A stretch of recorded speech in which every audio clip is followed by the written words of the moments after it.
cadre de ces activités, le Secours catholique organise régulièrement des séjours avec des femmes qui élèvent seules leurs enfants. Lors de l'un de ces séjours, les mamans ont exprimé fortement leur difficulté à trouver un espace et un lieu où elles puissent parler des questions relatives à l'éducation de leurs enfants. Une rencontre avec Elisabeth Michel, des apprentis d'Auteuil, a permis de croiser les regards et de croiser les savoirs pour mettre en place un projet commun. Le Secours catholique, c'est accompagner des personnes en précarité. Il gère également un réseau de bénévoles. La Fondation d'Auteuil a un savoir-faire notamment sur l'éducation des jeunes.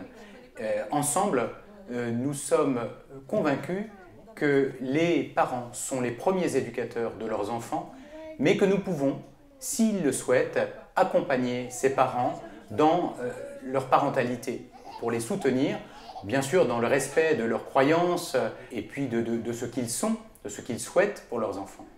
On a donc créé ensemble un espace bienveillant, un lieu sécurisant. Ce projet, c'est la Maison des Familles à Grenoble.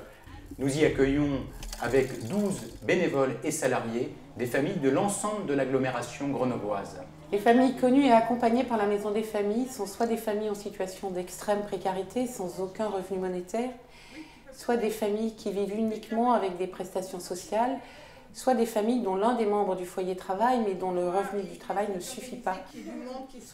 Les familles viennent soit par le bouche à oreille, soit orientées par le Secours catholique qui connaît ces familles au travers de l'accompagnement scolaire ou de l'accompagnement alimentaire, et puis de plus en plus par les services sociaux, la PMI, les CNP. Depuis que j'ai eu ma fille, le vide s'est fait autour de moi, donc j'ai rencontré la solitude. C'est pas facile parce qu'il faut courir pour payer son loyer, il faut aller chercher à manger au restaurant du cœur, au secours catholique, tout ça, j'avais pas le temps d'être maman en fait, mais vraiment pas le temps. On me considère vraiment comme une adulte responsable, même si j'ai un enfant, j'ai 28 ans. On peut dire que je suis une maman jeune, mais ici, personne ne m'a considérée comme une jeune idiote ou quoi que ce soit. Pourtant, je fais des erreurs avec mon enfant. Nous voulons essayer de comprendre les logiques de comportement. Toute personne a de très bonnes raisons de faire ce qu'elle fait. Et à nous d'essayer de comprendre ces raisons-là. La Maison des Familles, on ne se sent pas du tout jugé, je peux poser n'importe quelle question. Mais des questions toutes bêtes, toutes simples, mais qui pour moi étaient très compliquées et pas faciles à vivre en fait. Donc c'est important que l'équipe ne nous commande pas et au contraire nous accompagne, soit avec nous dans la vie quotidienne en fait. Ici nous visons toujours à valoriser les familles, c'est-à-dire que nous partons d'abord de ce qui marche pour les aider ensuite à partager leurs expériences éducatives avec d'autres parents. Nous ne permettons jamais de leur dire tu devrais faire ci ou tu devrais faire ça. Nous savons qu'elles choisissent toujours la solution la plus adaptée pour elles et pour leur enfant à un instant donné, en fonction des conditions dans lesquelles elles vivent.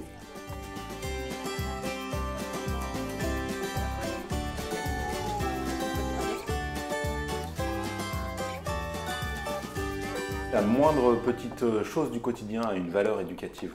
Ce que je vais mettre en place pour le goûter, la façon dont je vais intervenir avec les personnes, dont on va jouer, la façon dont je vais m'adresser aux autres, tout est important.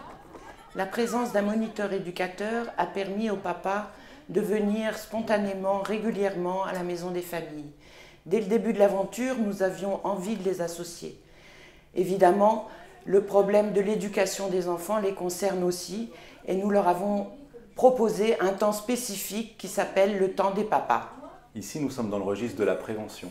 Les parents sont libres d'apporter leurs questions, leurs difficultés rencontrées avec leurs enfants dans un cadre bienveillant. Tout ça est enrichi par les autres parents qui ont vécu la même chose, qui se posent aussi les mêmes questions et qui apportent justement à la discussion. En dehors de ces temps d'accueil collectif, nous proposons aussi aux familles qui le demandent un accompagnement individuel qui peut se faire soit ici à la Maison des Familles, soit à leur domicile, soit pour des démarches administratives.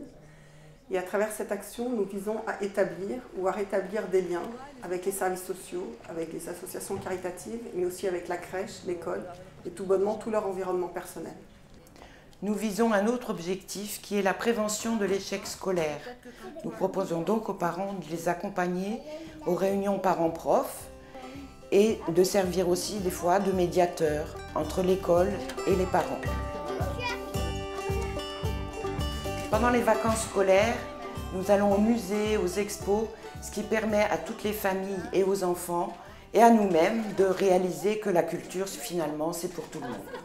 Voilà, j'ai fait plein de copines. Et en fait, ces copines, maintenant, sont devenues au départ des connaissances, ensuite des copines, maintenant vraiment comme de la famille. Je vais chez eux, elles viennent chez moi. Donc maintenant, j'ai mon réseau social. Tout était endormi, en fait, en moi. C'est en hibernation, peut-être, certainement, c'est même sûr.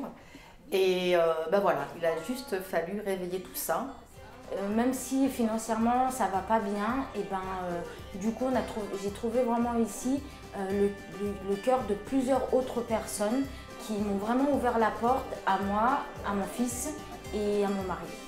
Dans la maison des familles, j'ai enfin pu vivre mon rôle de maman, enfin.